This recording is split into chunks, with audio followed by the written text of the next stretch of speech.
that I sent you. Okay. Do you feel like, did you see that dude in the background? He's like, because he was about to push no tip. And the server guy was just like, because he's depending on that tip. Yeah, it was. And okay, so now here we go. Same subject, but would you rather tip cash or put it on your card? So I don't carry cash. So I put everything on the card, and my wife, I love her, but she gets mad because she thinks that you should only tip cash because, and I agree with her. Yes, because if you put it on the card, then now They the might- government knows Exactly. they're going to take their share. So they're not getting that $10 tip. They're going to get $7. Yeah.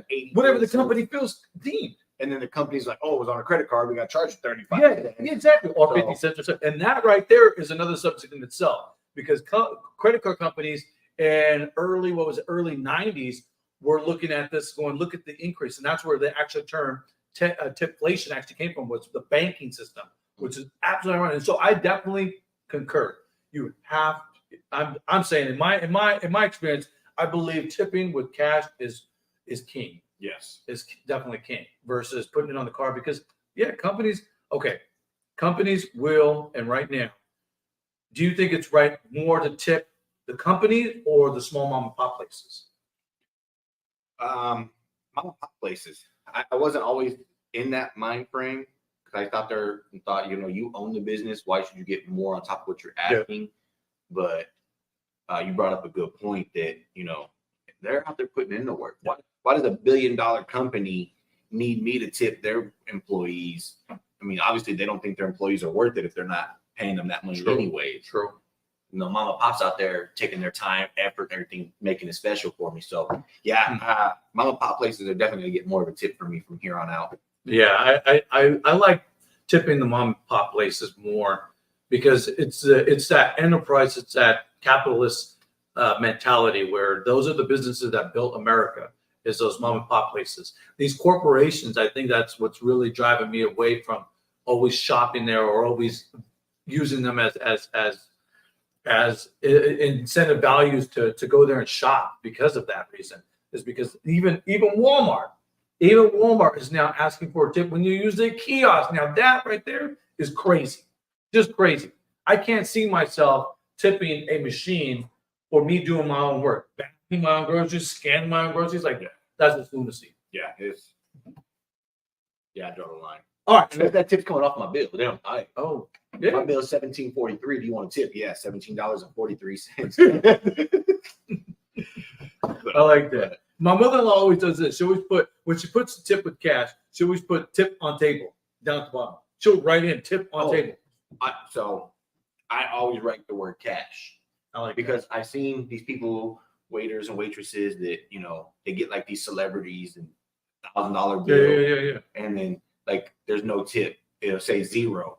Now I don't know if they left cash or not, but they go on social media and they didn't leave a tip and this that, and then they start GoFundMe for this waiter, waitress, whatever, and all of a sudden now they got $500 tip from that celebrity plus the $2,000 that you guys raised. No, you're not gonna get me like that. And how do we know that service didn't suck?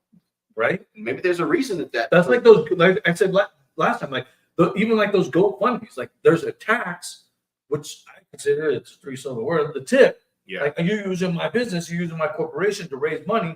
I want a tip. Yep. I think that's crazy. Well, the other thing too is I seen a thing a while back. The celebrity actually responded.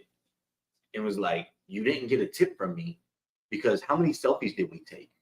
I'm trying to eat with my family and friends, and you keep coming over. Your cook came over. The busser came over. Yeah, right. I didn't enjoy my experience, so why would I tip? And so, so I just write cash so they can't get me. Hey, what's that place? Is it called Bubba Gum? Bubba Gum. They had, back in the day, they used to have a sign. It would say stop. Yeah. Stop, Forrest. Remember that? Yeah. Run, Forrest, run. And that meant you don't need to stop by, right? Yeah. And then it would say stop, Forrest, if you wanted the server or service. I like that. That's pretty cool. I like that idea. That's a good idea. All right, so let's jump into our next subject. Our next topic was those mysteries, those things that we often hear, but we don't pay a whole lot of attention to. And now 2024, modern society, we are paying more attention to, like Bigfoot, how the pyramids were actually built, and Mhm. things of that sort. And so I'm a huge believer that there are some civilizations that were given technology. They were Mhm. given knowledge to technology, to advance technology. I believe that. Yep. You're not talking about.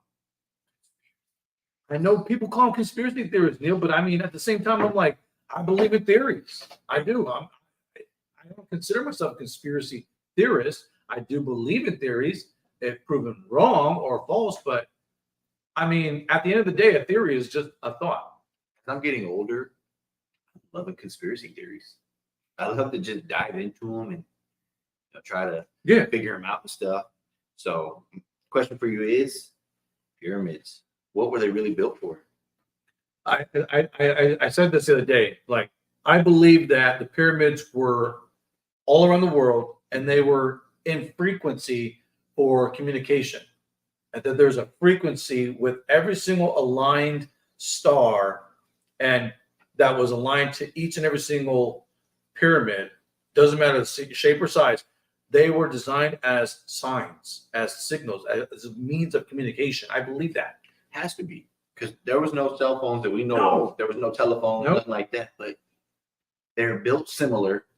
They all align. Mhm. Like, and there's no way you can tell me that they line up perfectly across the globe. Right. When at that time people weren't traveling the Right. globe. Like, yeah, I definitely think that they were like built for communication of some sort, whether it was with each other, Yeah.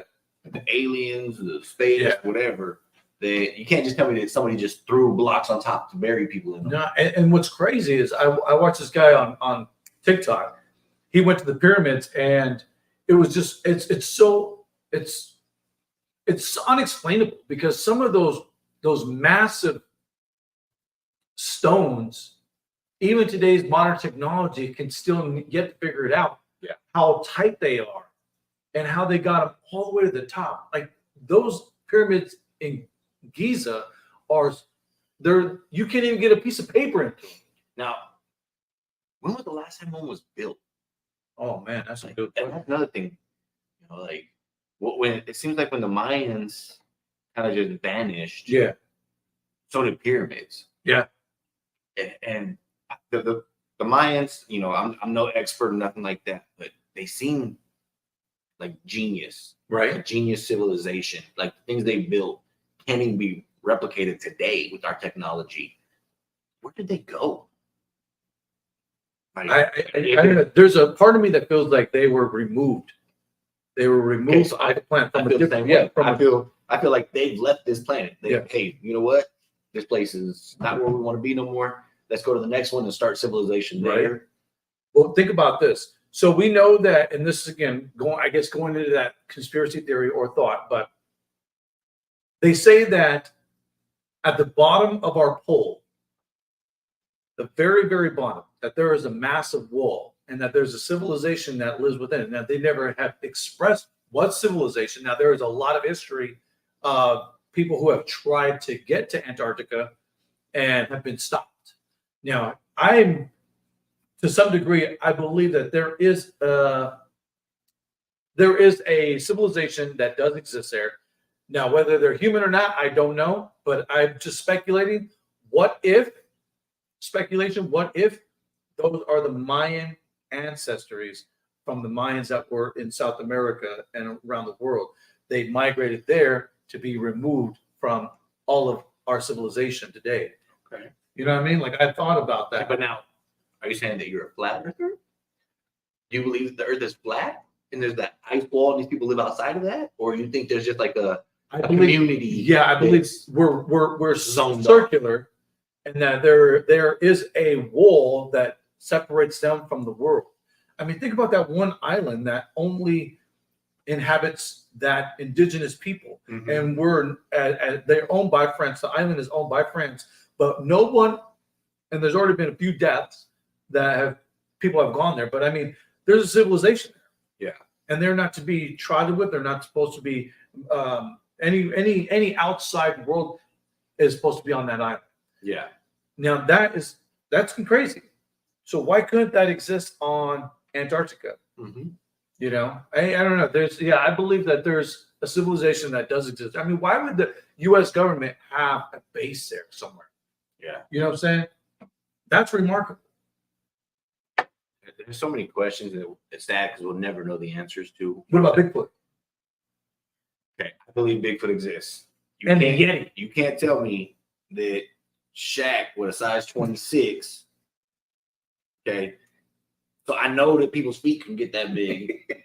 You can't tell me that there's not some kind of animal or some kind of human beings out in the wild. It might be that tribe you talk about on an island. Yeah. You know? I think Shaq's shoes altogether could house the homeless. I just Probably think could. the homeless pandemic in America. I don't know. His shoes are huge. LA's getting crazy now. So It really is. In fact, I just heard about an actor who's been a longtime actor on General Hospital. For those that don't know what General Hospital is, that's an old school TV series. But anyways, he and this female actress that co-starred on that show, he was shot to death by some thugs in LA. He actually saved her from being murdered. that's crazy. It is. I think things have changed, man. But Yeah, it's going back to the mysteries of our modern society, and there's so much with technology. I like Denzel Washington. He said, "What's the long-term effect of too much information?" Mm.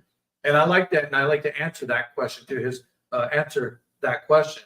So Denzel, if you ever watch this podcast, I'm going to answer your question. The long-term effect of too much information can be dangerous to someone who can't control that information.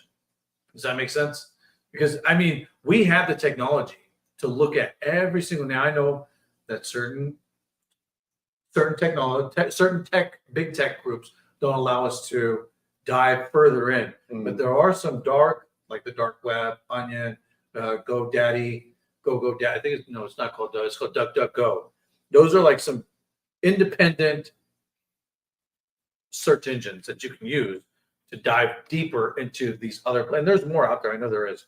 That you can dive deeper into history, dive deeper into information. So I think some of it can be eye-opening and also scary. yeah. That's So what do you got planned for the rest of the day? heading up to Vegas. Shout out to my dad. He's had surgery today. Best wishes. Hope everything goes good. I'll see you in a little bit. Love you. Other than that, not much. What about you? What you got going on today? I plan on doing a little bit of barbecuing in the evening. I got a little bit of work around the house I got to do. Honey-do lists. I'm off for a whole week, so there's some things I got to do, and that's pretty much it. Other than that, man, I am just going to try to relax as much as I can before going into our summer program. There you go. Probably go to the lake. Probably hit the lake. As a teacher, what does your normal summer look like?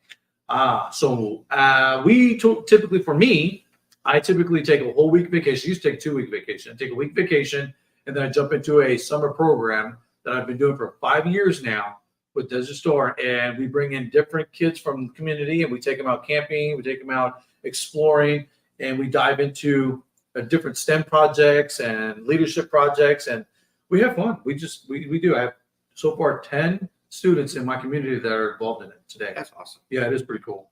So Yeah. Give them something to do other than running around acting. yeah, cool. I want to get them outside of technology. I mean, when we go camp, we go for 3 days. So I mean, there is no technology unless you have a battery pack and you have movies downloaded. But there's no cell service. Oh, you're speaking from experience.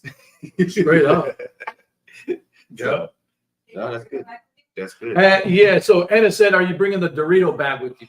So he brought this up a couple days ago. So we went on our very first camping trip together as families, and it was a bit nippy. It was How do you say that? Nippy. It was nippy. nipply. It was nippy. There was cold. It was nippy hustle. Okay, Yeah. so it was cold, and so this guy thought it was a bear. Okay, let me jump in real quick. Go. Okay. I like it freezing when I'm sleeping. So I was comfortable. I was out cold and I get woken up by teeth chattering. Okay. Mind you, your daughter was in my tent, sleeping with my daughter. They were sharing a blanket and everything like that, blow a mattress. And I look over and Delina's just no blanket, no nothing, sitting there, teeth shivering. I said, what happened? Blanket. So, man. So then I couldn't get back to sleep. And then I finally doze off again, and my wife hits me. What? There's a bear outside in the trash. And I listen, sure as shit, there's a bear rummaging through the trash can. And I get that fight or flight instinct, and I don't run. So I'm like, okay, I'm about to fight a bear. I tell my wife, I'm gonna go out there, I'm gonna fight this bear. You take off running the other direction, make sure you take the kids with you. And so I take my flashlight and I go to shine it. This guy sitting there in a Dorito bag, comfortable, aluminum foil. Oh, what was that? Heated blanket? What was Yeah, emergency blanket. But wife and I were cold, so I grabbed the emergency blanket. Not like body heat wouldn't warm us up already, but yeah, we got that. And yeah, it was just like all night long, just tossing and turning, trying to stay warm. Oh my god! Sounded like a bear going through the trash. Yeah, totally. Yeah. Oh. So if you're ever in the cold, definitely use an emergency blanket. Warning: be very careful in using it. Let the other campmates know. Yeah, exactly. It's not a bear going through the Doritos. Right. So Awesome. All right. Well, we hope you guys enjoyed this podcast. We hope that you guys subscribe, comment, send us your feedback. Send us any questions that you have, or even topics that you would like us to touch on. Okay. Until we meet again for episode number 4 on the Frank and Neil Keeping It Real podcast show. We'll see you guys later. Be blessed. have a good one.